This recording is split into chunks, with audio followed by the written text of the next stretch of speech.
एक वीडियो बनाया था कि लोगों को यहाँ वहाँ लगे हुए भंडारे नहीं खाने चाहिए और जहाँ भी हम भंडारा खाएं वहाँ कुछ दान दें, उसके बाद ही भंडारा खाएं। तो ऐसे लोग जो भंडारा खाने के लिए अपनी एड़ी चोटी का जोर लगाए रखते हैं, उन्होंने बड़े नेगेटिव कमेंट किए। आज उन्हीं के लिए दोबारा से एक वीडियो शूट की है मैंने। एक बात बताइए, अगर आप सनातन को थोड़ा भी जानते हैं तो जब एक जीवात्मा गर्भ धारण करती है, एक स्त्री के गर्भ को सहारा लेकर शरीर पाती है जिसे वो अपनी मां के रूप में जानती है, वो जीवात्मा जिस शरीर से शरीर पाती है उस शरीर की ऋणी रहती है हमेशा। यानी मां के ऋण से कभी कोई भी उऋण नहीं हो पाता, क्योंकि उस जीवात्मा ने अपने शरीर को पाने के लिए एक गर्भ का सहारा लिया। ऐसे ही पिता का अंश लेने की वजह से वो पिता के ऋण से भी मुक्त नहीं हो पाते। माता पिता के ऋण से बड़ा कोई ऋण नहीं है। पढ़िए थोड़ा सा धर्मशास्त्रों को। अगर अपनी ही माँ की कोख से जन्म लेने वाला जीव अपनी माँ का ऋणी हो सकता है, अपने पिता के अंश को लेने की वजह से वो उनका ऋणी हो सकता है, तो आप किसी के लगाए हुए भंडारे में भोजन करने से उनके ऋणी नहीं होंगे, ऐसा आप सोच भी कैसे सकते हैं? बात को थोड़ा समझिए और सुलझे हुए शब्दों में समझिए। इस दुनिया का सबसे बड़ा महादान अन्न का दान है। इसी कारण लोग भंडारे करवाते हैं। अन्न का दान करने से गरुड़ पुराण के हिसाब से व्यक्ति को स्वर्ग की प्राप्ति होती है, इसीलिए लोग जगह जगह भंडारे करवाते हैं। तो ये तो बात सीधी सी साफ हो गई ना कि वो अपना भला करते हैं, अपने पुण्य कमाते हैं अन्न का दान करके। और वो कैसे कमाते हैं? उन इतनी सारी जीवात्माओं को भोजन करा के।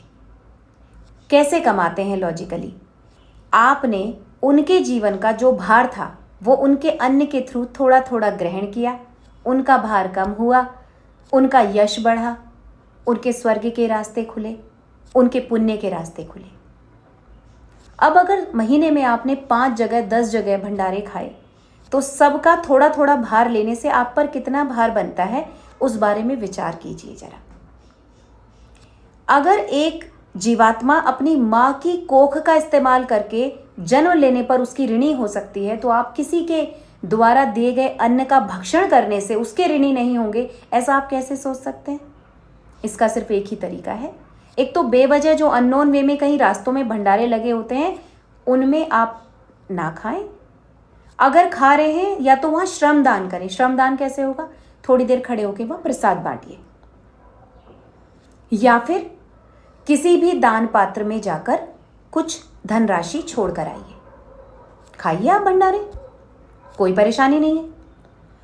मैं अपने वीडियो के माध्यम से अक्सर लोगों को वो मैसेज देने की कोशिश करती हूँ जिससे उनका भला हो।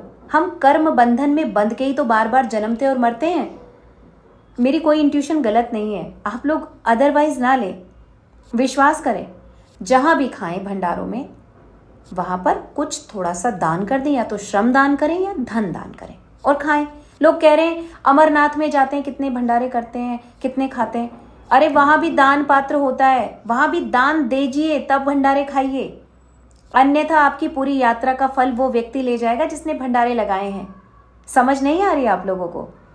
वो लगवा ही तो इसीलिए रहा है कि जितने तीर्थयात्री वहां जाएंगे उसका जो भी फल होगा उसमें से कुछ सूक्ष्म भाग ही सही उस व्यक्ति को मिलेगा।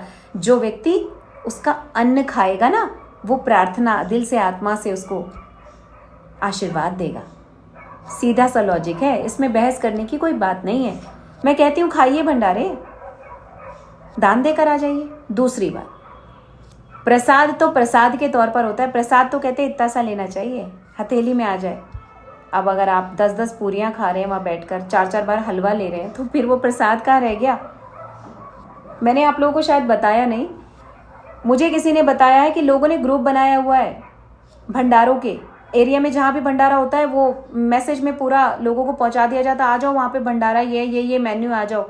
लोग उस दिन खाना नहीं बनाते हैं। लोगों की माएँ फ़ोन करके कह देती है आज मैं खाना नहीं बना रही, वहाँ से भंडारे से सब्जी पूरी ले आई हो तो। इससे उनके जीवन में विपत्तियां बढ़ती हैं, समस्याएं बढ़ती हैं, क्योंकि ऋण इतना मत बढ़ाइए। जब आपके ऊपर कर्ज बहुत बढ़ जाता है, दम घुटने लगता है ना, ऐसे ही आपकी आत्मा का दम घुटने लगता है, आपको एंजाइटी होने लगती है, आपका जीवन अस्त व्यस्त होने लगता है इन चीज़ों से। इसीलिए भंडारे खाने से बचिए, और अगर खा रहे हैं तो थोड़ा दान कर दीजिए, बस इतनी सी बात है। अगर मेरी बात गलत लगी है उसके बावजूद भी तो भाई माफ़ी चाहूँगी, लेकिन मैं ऐसा मानती हूँ।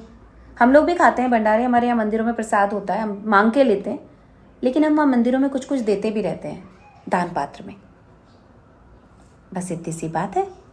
समझ गए तो अच्छी बात, नहीं समझे तो कोई बात नहीं। राधे राधे।